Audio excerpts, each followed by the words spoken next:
오늘은 5월 8일 어버이날입니다. 부모님들이 계시기에 오늘에 나가 있습니다. 하나님의 크신 은혜가 또 계획과 섭리가 그 안에 있었습니다. 그래서 부모님의 은혜를 감사하면서 더 나아가서 하나님의 은혜를 감사하면서 이 하루를 시작하게 됩니다. 주말 본문에 요점과 또 중요한 요절이 있어서 먼저 잠시 다룹니다. 먼저 모압 왕 발락의 계속된 요청에 의해서 발람 선지자는 3번이나 이스라엘을 대하여 예언을 했습니다.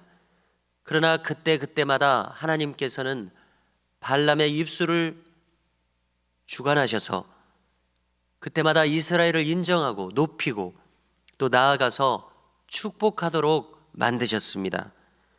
어미하신 하나님의 이 권위로 하시는 일에 어찌 발람 선지자가 순종하지 않을 수 있었겠습니까? 발람은 예언합니다. 그리고 그 중에 요절들이 있습니다. 23장 19절이 눈에 띄는데요. 발람은 하나님은 사람이 아니시니 거짓말을 하지 않으시고 인생이 아니시니 후회가 없으시도다.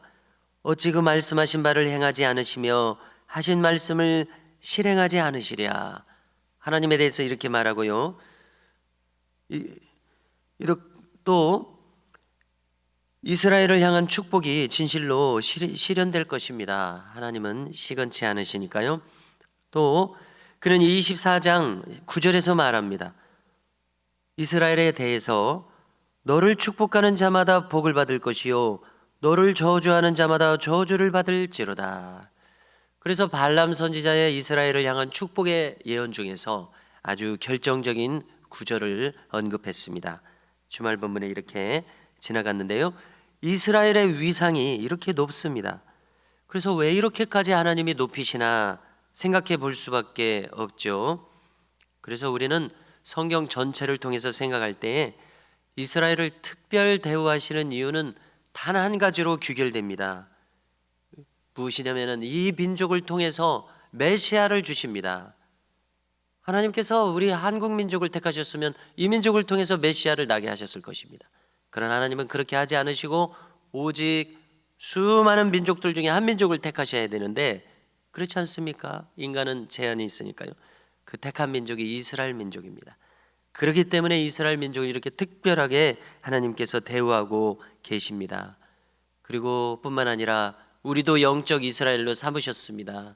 그래서 사도 바울은 무엇을 깨닫게 됩니까? 처음에 사도 바울은 십자가의 원수로 행하지 않았습니까? 그런데 결국은 깨달아 보니까 모태에서 나기 전부터 하나님이 자기를 택하신 것을 깨닫게 되었습니다. 그래서 우리도 곰곰이 생각해 보면은 바울과 같은 깨달음을 가지게 될 것입니다. 예를 들어서 저 같으면은 믿지 않는 가정에서 쭉 살 뻔했는데 하나님께서 오늘날 이렇게 목회자의 길까지 걷게 하셨습니다. 그러니 어찌 깨닫지 않을 수 있습니까? 하나님이 택하셨구나. 하나님 놀라운 은혜가 여기 있구나. 우리 모두가 이처럼 영적 이스라엘이 되어서 모태로부터 하나님께서 우리를 택하셨구나. 이런 깨달음과 감사가 있었으면 좋겠습니다. 이제 오늘 본문으로 들어가서 이스라엘을 저주하라고 발람 선지자를 이렇게 불렀건만 그만 그는 오히려 3번이나 축복하게 되니까 모압 왕 발락은 손뼉을 치면서 분노했습니다. 이것은 굉장히 흥분한 행동이죠.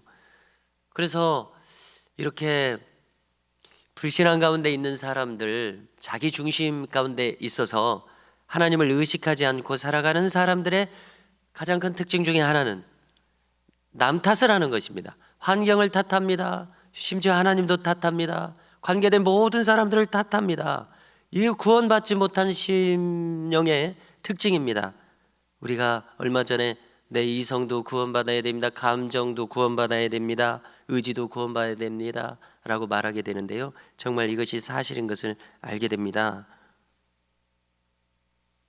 그대를 존귀하게 만들어 주려고 했는데 그대를 좋게 만들어 주려고 했는데 여호와께서 막은 것이다. 그러면서 이렇게 탓을 하고 비난을 합니다. 그러자 발람이 말합니다. 나는 여호와의 말씀을 어기지 못하노라. 내 마음대로 예언하지 못하노라. 오직 그분이 말씀하신 대로 할 것이라 당신의 사신들에게 그렇게 말하기까지 하지 아니하였나이까 이렇게 말합니다. 발람 선지자에 대해서는 그의 인격이 훌륭해서 이렇게 말한다라는 느낌이 들기보다는 하나님이 그를 이렇게 이끄시니 그가 어떻게 이렇게 하지 않을 수 있겠습니까? 그런 생각이 들어집니다. 발람 선지자에 대해서는 나귀의 사건도 있고 하다 보니까 또 계시록에서 발람의 어그러진 길로 가는 사람들에 대해서 여러 번 거론하지 않습니까? 그러니까 발람 선지자에 대해서는 그렇게 많은 신뢰를 우리가 가지기가 어렵습니다. 그런데 이렇게 말하게 되는 이유는 무엇입니까? 하나님께서 그를 주장하시니까요. 그 하나님을 결코 이길 수 없으니까 이렇게 옳게 계속 말하고 있습니다. 그리고서 다시 예언을 시작합니다.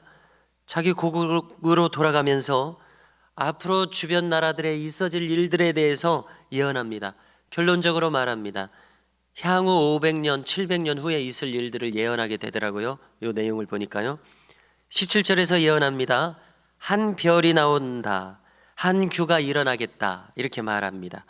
규는 통치하는 왕의 호를 가리키죠. 그래서 그는 장차 모압을 무찌른다. 셋의 자식들을 다 멸할 것이다. 그래서 이 내용들을 보건대 이것은 다윗 왕을 가리키고 있음을 깨닫습니다.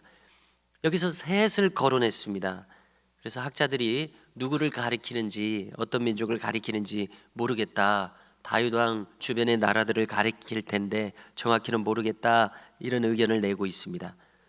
우리가 셋을 성경에서 떠올릴 수 있는 인물은요, 아담의 아들 중에서 아벨이 죽었을 때 셋을 낳게 하십니다. 그래서 대단히 고대의 인물이죠. 그러니까 셋의 후손들을 멸절하리라. 누구를 가리키는지 좀 애매한 느낌이 듭니다. 그런가 하면 또한 그 왕은 에돔과 그 수도인 세일을 점령할 것입니다. 그래서 이 출애굽 시기와 다윗 왕 시대는 약 500년의 차이가 있다. 우리가 대략 이렇게 생각하면 됩니다. 그리고 그 중간에 500년은 사사시대가 그렇게 오랜 시간이 흘러갑니다. 그래서 출애굽 시대는 약 주전 1500년대로 보게 되는데요, 지금으로부터는 주전 3500년 전이다. 이렇게 보면 됩니다. 또 아말렉에 대해서는 지금은 이 아말렉이 으뜸인 민족이나 나중에는 멸망할 것입니다. 그래서 웬일인지 사울왕 이후의 시대에서는 아말렉이 잘 거론되지 않습니다. 또 겐 족속에 대해서도 예언합니다. 그들은 미디안 족속의 일원입니다. 또 모세의 장인 이드로가 겐 족속의 제사장이라고 하는 대목이 있습니다.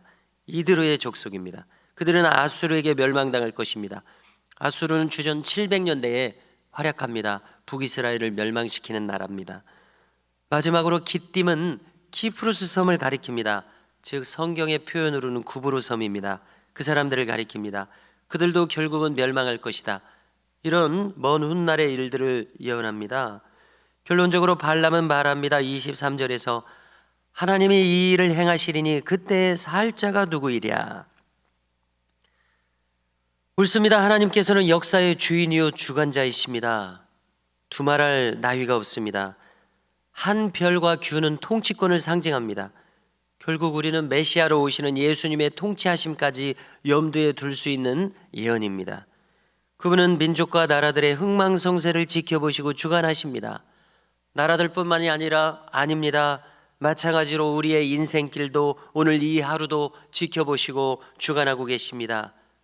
머리털 하나까지도 세고 계십니다. 우리는 이것을 믿어야 되겠습니다. 섭리 속에서 우리를 붙들고 계십니다. 오늘도 주의 장중에 붙들려서 그분의 기뻐하시는 뜻을 분별하며 살아가게 되는 우리 이 하루가 되실 수 있기를 주님의 이름으로 축원합니다.